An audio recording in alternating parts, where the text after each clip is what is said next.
Yeah, the picture you're looking at here is a real photograph. So this is a slave named Gordon, and because of him, the brutality of slavery just could no longer be denied. Gordon, also known as Whipped Peter, escaped slavery March of 1863, and his fate is actually unknown. We don't actually know what happened to him in the long run. His real name is Gordon. He was also called Whipped Peter, and he had a 10-day escape, but that had been nothing compared to his enslavement. Back on John and Bridget Lyons' Louisiana plantation, Peter not endured not just the indignity of slavery, but a brutal whipping that nearly took his life.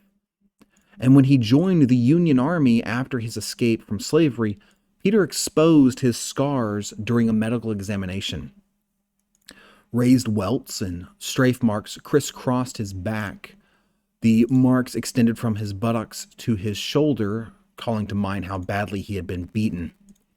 It was a hideous group of scars, visual proof of the brutality of slavery.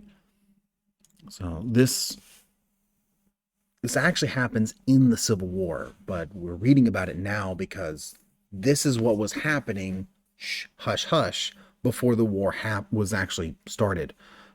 These are the things, this was living proof of what was going on before the Civil War. This is living proof of why this had to go. Peter and three other enslaved people had escaped by the cover of night, but one of their companions had been murdered by slave hunters who came in pursuit of Lyon's property, his slaves.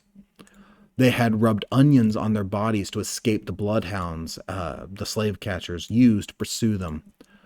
Only days after they reached the Union encampment, weeping with joy when they were greeted by black men in uniform, they immediately enlisted. So, kind of a bright side. These runaway slaves find the Union Army, and it's not just any portion of the Union Army. It's the Union Army, but there's actually black men in these Union soldiers' uniforms. They can do it. Why can't I? White soldiers were horrified. He pulled down the pile of dirty rags that half concealed his back, said a witness. It sent a thrill of horror to every white person present, but the few blacks who were waiting paid but little attention to the sad spectacle, such terrible scenes being painfully familiar to them all. But though Peter's experience was shattered by thousands of enslaved people, it was foreign to many Northerners who had never witnessed slavery and its brutality with their own eyes. Mass media was still relatively new, and though escaped slaves and other eyewitnesses brought stories of whippings and other punishments north, few Northerners had seen such undeniable evidence of the oppression towards slaves. Gordon joined the Union Army as a guide 3 months after the Emancipation Proclamation allowed for the enrollment of free slaves in the military forces. On one expedition, he was taken prisoner by the Confederates. They tied him up, they beat him, and they left him for dead. He survived and once more escaped to the Union lines. It's believed that he fought bravely as a sergeant in the Corps d'Afrique during the siege of Port Hudson in the May of 1863.